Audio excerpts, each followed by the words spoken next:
게이밍 모니터를 고를 때 중요한 3가지, 주사율, 잔상, 인풋렉이라고 말씀을 드렸는데, 주사율은 스펙에 적혀있고 인풋렉 요즘 웬만하면 다 좋거든요. 결국 차별화 포인트는 잔상입니다. 잔상이 심하게 남으면 FPS처럼 화면이 휙휙 움직일 때 에임 맞추기가 어려워지고요. 의외로 쿼터뷰 시점에서 게임을 할 때도 상당히 거슬립니다. 눈에 보이는 잔상을 줄이려면 주사율이 높아야 되고요. OLED를 쓰면 됩니다.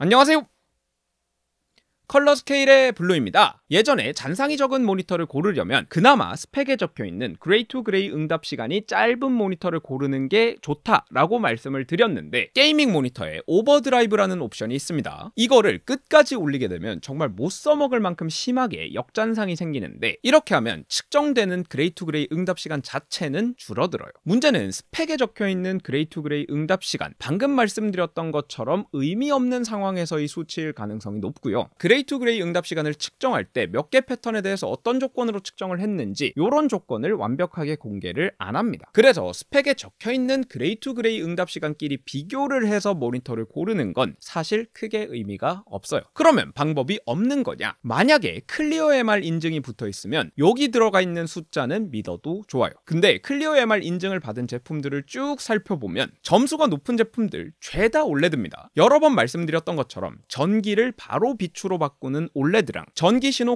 액정이라는 길쭉한 놈을 움직이고 이 움직임에 따라서 색이 바뀌는 LCD, 응답 시간, 잔상에서 차이가 날 수밖에 없어요. 근데 OLED가 게이밍 모니터 시장에 본격적으로 진출한 거 생각보다 얼마 안 됐습니다. 화질도 좋고 게임 성능도 좋았는데 뭐가 문제였냐? 크기입니다. TV는 보통 거거익선이다 이렇게 말씀을 드리는데, 게이밍 모니터의 세계로 오면 얘기가 달라집니다. 일단은 50인치가 넘는 TV를 책상 위에 올려서 모니터로 쓴다는 것 자체가 부담이고요. 어떻게 책상 위에 올려놨다고 해도 눈높이랑 화면 높이를 맞추는 게 굉장히 어려워요. 거기다가 화면은 큰데 가까이서 보다 보니까 화면이 한눈에 안 들어옵니다. 제가 알려드렸던 TV 사이즈 정하는 공식이 있잖아요. 그 공식대로 계산을 하면 가정집 거실에 놓을 용도의 TV 거거익선이다 이런 결론이 나오게 되는데, 똑같은 공식을 그대로 우리가 모니터를 보는 거리에다가 적용을 하면 적정한 화면 크기 생각보다 작아요. 주사율이나 잔상, 인풋렉 이런 거를 깐깐하게 따지는 거, 장비빨 세워서 게임을 조금이라도 더 잘하려고 하는 건데, 화면이 너무 커가지고 꼭 필요한 정보들을 한눈에 못 본다, 성적 오히려 떨어질걸요? 의미가 없는 겁니다. 좋은 게이밍 모니터가 되기 위해서 OLED한테 주어진 숙제, 화면을 얼마나 작게 만들 수 있냐가 됐어요. 이것이 끝이 아니다. 게이밍 성능도 중요하지만 비싼 모니터 사는데 화질도 놓치기 싫잖아요. 단순히 더 작은 OLED 모니터가 아니라 작으면서도 해상도도 높은 OLED 모니터를 바라는 사람들이 많은 거 너무 당연한 겁니다. 해상도가 높은데 크기는 작아진다는 거, 픽셀 밀도, PPI가 올라간다는 얘기니까 당연히 만들기 어려워집니다. 4K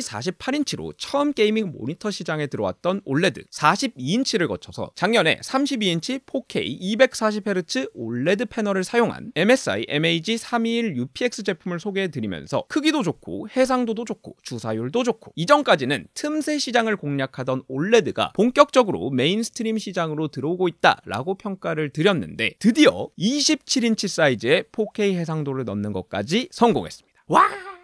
그런데 스마트폰에 400ppi, 500pp이처럼 픽셀 밀도가 높은 OLED가 들어간 지 한참 됐는데 27인치 정도 화면에 4K 해상도를 놓는 게 뭐가 그렇게 어렵냐? 스마트폰에 들어가는 OLED랑 TV나 모니터에 들어가는 OLED 만드는 방법부터 완전 다릅니다. 우리가 보는 디스플레이를 확대해서 보면 빨강, 초록, 파란색 점들이 보이는데, OLED 같은 경우에는 이 점들 하나하나가 직접 빛을 냅니다. 요 색깔 점에 어떤 OLED 재료가 들어갔는지에 따라서 전기를 받았을 때 어떤 색깔 빛을 내는지가 달라져요. 그러니까 요 점들 하나하나가 빨강, 초록, 파랑 다른 색깔로 빛나게 하려면 요 점들 하나하나마다 다른 물질을 넣어줘야 된다는 겁니다. OLED를 만들 때는 진공 증착이라는 방법을 쓰는데, 지금 이 스프레이 물감을 OLED 재료라고 생각하면 되고요. 기판에 이런 식으로 재료가 뿌려진다고 생각하시면 됩니다. 근데 이런 식으로 재료를 뿌리면 전체에 다 똑같은 재료가 붙으니까 점 하나하나마다 다른 재료를 뿌릴 수가 없어요. 그래서 기판 앞쪽으로 원하는 위치에 구멍을 뚫어놓은 판을 대놓고 OLED 재료를 뿌리게 됩니다. 빨간 재료를 뿌리고 판을 바꾸고, 초록 재료 뿌리고 판을 바꾸고, 파란 재료 뿌리고, 요렇게 뿌려주면 짜잔! 원하는 위치마다 다른 재료를 뿌리는데 성공했습니다. 그런데 이 방법으로는 어느 정도 이상 크기가 큰 화면을 만드는 게 굉장히 어렵습니다. 아까랑 똑같은 위치에 똑같은 크기로 구멍을 뚫은 판을 가지고 왔는데 얘는 좀 두껍죠. 다시 한번 똑같이 OLED 재료들을 뿌려 보겠습니다. 결과를 비교해보면 특히 가장자리 부분에서 확실히 차이가 나죠. 스프레이에서 뿌려지는 재료가 가장자리 쪽에는 비스듬하게 들어가게 되는데 앞쪽에 있는 판이 두꺼우면 그림자처럼 가려지는 공간이 생기는 거예요. 실제로 올레드 제조 공정에서 사용되는 구멍 뚫린 판, 파인 메탈 마스크라고 하는데 두께가 대략 20 마이크로미터 정도 됩니다. 일반적으로 머리카락 하나 두께를 평균 100 마이크로미터 정도로 보니까 머리카락보다도 5배 얇은 정말 얇은 금속판이에요. 당연히 이걸 그냥 두면 아래쪽으로 처지고 옆으로 휘어지고 난리가 날 겁니다.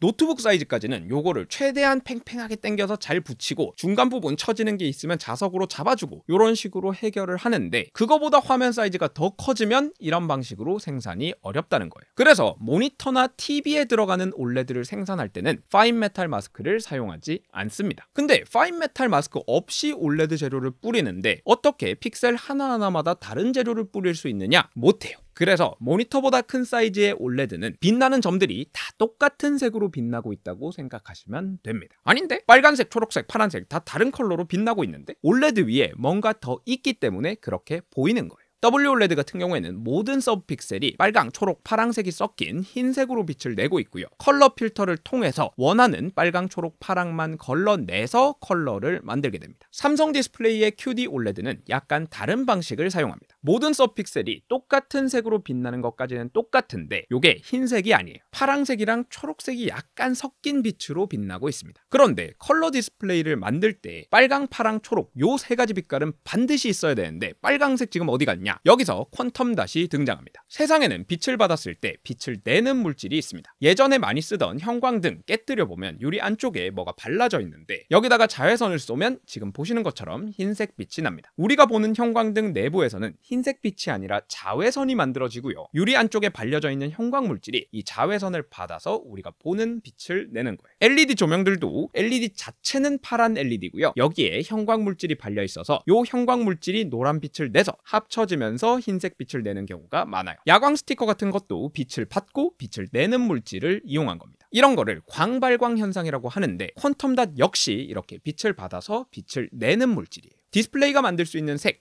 재현율, 색영역이라고 하는데 더 다양한 색을 만들기 위해서는 디스플레이가 더 순수한 빨간색, 더 순수한 초록색, 더 순수한 파란색을 만들 수 있어야 돼요. 퀀텀 닷이 특이한 건 그 크기에 따라서 빛을 받았을 때 어떤 색깔의 빛을 내는지가 달라진다는 겁니다. 퀀텀 닷 물질을 굉장히 일정한 크기로 만들 수 있으면 정말 순수한 초록색, 정말 순수한 빨간색을 뽑아낼 수 있어요. QD OLED는 올레드가 만든 파란빛을 서픽셀마다 들어가 있는 퀀텀 닷 물질을 이용해서 초록색이나 빨간색 빛으로 바꿉니다. 그리고 덜 바뀐 컬러들을 제거하고 외부에서 오는 빛의 반사를 줄이기 위해서 컬러 필터를 깔면 빨강, 초록, 파랑 서브 픽셀이 만들어지는 거죠. 퀀텀 닷 기술을 썼기 때문에 대부분의 LCD보다 색 재현율이 높은 건 당연한 거고요. 다른 방식으로 만든 OLED에 비해서도 색 재현율이 높습니다. 근데 이게 작게 만들기 어려운 거랑 무슨 상관이냐? 일단은 서브 픽셀 하나하나마다 정확한 위치에 퀀텀 닷 물질을 똑똑똑똑 떨어뜨려줘야 되는데 픽셀이 작아지면 당연히 난이도가 올라가겠죠. 올해 새로 도입된 피코 잉크젯 프로 기술을 통해서 27인치의 4K 해상도로 퀀텀 닷 물질을 깔 수 있었고요. 해상도를 유지하면서 화면 크기를 줄인다는 거. 픽셀이랑 픽셀 사이에 꼭 있어야 되는 간격은 유지되기 때문에 픽셀 자체의 크기가 작아진다는 겁니다. 전체 화면 대비 빛나는 부분의 면적이 줄어들었다는 거는 우리가 눈으로 봤을 때 똑같은 밝기로 보이기 위해서는 실제로 빛이 나는 부분이 밝게 빛나야 된다는 얘기예요. 소형 OLED는 서픽셀 하나하나가 바로 빨강, 초록, 파란색 빛을 만들기 때문에 색깔을 만드는 과정에서 빛 손실이 없는 데 비해서 모든 서픽셀이 같은 색의 빛을 낼 수밖에 없는 중형, 대형 OLED 같은 경우에는 여기서 필요한 빛을 뽑아내는 과정에서 빛 손실이 생길 수밖에 없습니다. 빛나는 부분이 더 밝게 빛나야 된다는 거죠. 화질을 유지하면서 픽셀을 작게 만드는 게 어려운 두 번째 이유입니다. 결국 여기서 문제는 픽셀이 작아지면서 화면 전체에서 빛나는 부분의 면적이 작아진다는 건데 예전에 말씀드린 적이 있었죠. 옆쪽으로 빛나는 부분을 더 키울 수 없으면 위로 쌓으면 된다. 여기 건전지랑 연결돼서 빛을 내는 전구가 있습니다. 이 전구 더 밝게 하려면 어떻게 해야 될까요? 그냥 더 많은 전류를 흘려주면 됩니다. 자, 이런 식으로 건전지를 늘리면 짜잔! 더 밝아졌습니다.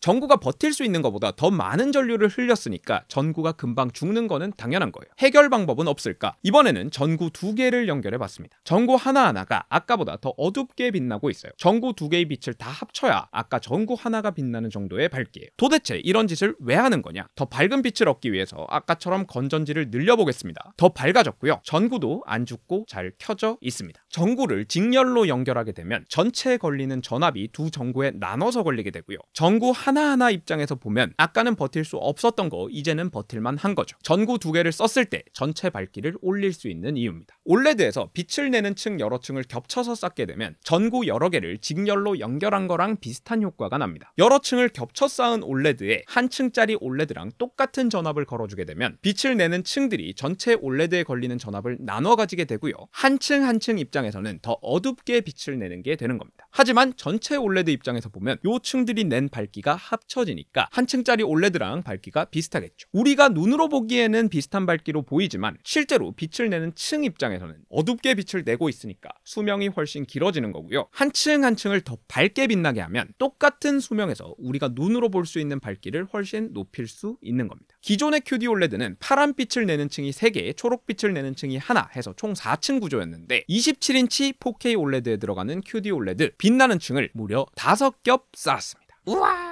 여기에 더해서 이 빛나는 층 하나 안에 어떤 재료를 어떤 두께로 쌓을지 이게 또 OLED 성능에 굉장히 큰 영향을 주는 매우 중요한 레시피인데 이 레시피도 업그레이드 되면서 효율과 수명이 더더욱 늘었습니다. 그래서 27인치에 4K 240Hz를 집어넣은 MSI MPG 272URX 같은 제품들이 탄생할 수 있었던 거죠. 이 제품 같은 경우에는 아직 국내 출시가 안 됐는데 제가 굉장히 기대하고 있는 제품 중에 하나거든요. 새로 도입한 정밀 장비와 함께 자세한 리뷰로 돌아올 수 있도록 하겠습니다. 그런데 좋은 패널이 있다고 그게 바로 좋은 모니터가 되는 건 아니에요. 패널을 가지고 어떻게 완제품을 만드느냐에 따라서 최종 제품의 퀄리티, 심지어는 성능이나 수명 같은 부분까지 달라질 수 있습니다. 똑같은 패널인데 성능이나 수명이 달라진다는 게 무슨 얘기냐? LCD 같은 경우에는 어차피 화면 전체를 백라이트가 비추고 있고 액정이 빛을 많이 가로막냐 적게 가로막냐로 색깔을 만들기 때문에 화면에 밝은 부분이 있다고 해서 거기가 특별히 더 뜨거워진다거나 하지는 않습니다. 그런데 OLED는 픽셀 하나하나가 전기를 빛으로 바꾸는 장치잖아요. 효율이 100%면 정말 좋겠지만 그거는 불가능한 일이니까 당연히 전기를 빛으로 바꾸는 과정에서 열이 생깁니다. 픽셀이 밝게 빛나고 있다는 거는 그만큼 더 많은 전기를 더 많은 빛으로 바꾸고 있다는 거고 더 많은 열이 나고 있다는 거예요. 문제는 이렇게 발생한 열 때문에 화면의 어떤 부분의 온도가 일정 이상으로 올라가게 되면 거기에 있는 유기소자들의 수명이 짧아질 수 있고요. 그러면 안 되니까 패널의 특정 부분 온도가 일정 이상으로 올라가면 그 부분의 밝기를 낮춰버리는 식으로 소프트웨어적으로 제한을 걸게 됩니다. 만약에 좁은 영역에서 생기는 열을 빠르게 주변으로 퍼뜨려줄 수 있는 장치가 있으면 그 부분의 수명이 짧아지거나 소프트웨어가 강제로 밝기를 낮추는 일을 막을 수 있겠죠. OLED 패널 자체에도 당연히 이런 열을 퍼뜨릴 수 있는 설계가 있지만 이것이 끝이 아니다. MSI는 그래핀 시트를 패널 전체에다가 붙였습니다. 그래핀은 탄소가 육각 모양으로 평평하게 쫙 이어져 있는 구조인데 보통 우리가 열 전도율이 높다고 하면 금속, 그 중에서도 구리를 많이 떠올리는데 수평 방향으로의 열 전도율은 그래핀이 구리보다도 훨씬 좋습니다. 그런데 지금 OLED에서 우리가 하고 싶은 게 뭐죠? 화면의 특정 부분에서 발생한 열을 빠르게 전체로 퍼뜨리는 거잖아요. 패널 내부에 있는 열을 퍼뜨려주는 구조에 더해서 패널 뒤쪽에 있는 그래핀 시트가 좁은 영역에서 발생한 열을 최대한 빠르게 넓게 퍼뜨려주고요. 여기에 MSI의 자체 히트싱크가 붙어서 이 열을 공기 중으로 빼낼 수 있도록 도와줍니다. 1차적으로 이런 하드웨어적인 설계가 패널의 성능을 최대한 끌어쓰면서도 수명을 늘려줄 수 있고요. 여기에 더해서 MSI OLED 케어 2.0에 포함된 다양한 소프트웨어 기법들까지 동원되면서 패널의 수명을 더 효과적으로 늘려줄 수 있습니다. 지금까지 2025년 삼성 디스플레이의 QD OLED에 들어간 신기술들과 신기술이 들어간 패널을 탑재한 MSI의 QD OLED 모니터 맛보기 해봤는데요. 4K OLED가 27인치까지 내려오면서 OLED 게이밍 모니터 이제는 정말 다양한 라인업을 갖추게 됐습니다. 더 많은 분들이 OLED가 주는 새로운 게이밍 경험을 누리기를 기대하면서 영상 마치도록 하겠습니다. 영상 유익하셨다면 구독, 좋아요, 알림 설정 이미 누르신 분들은 짝수번, 안 누르신 분들은 홀수번 부탁드리고요. 지금까지 컬러스케일이었습니다.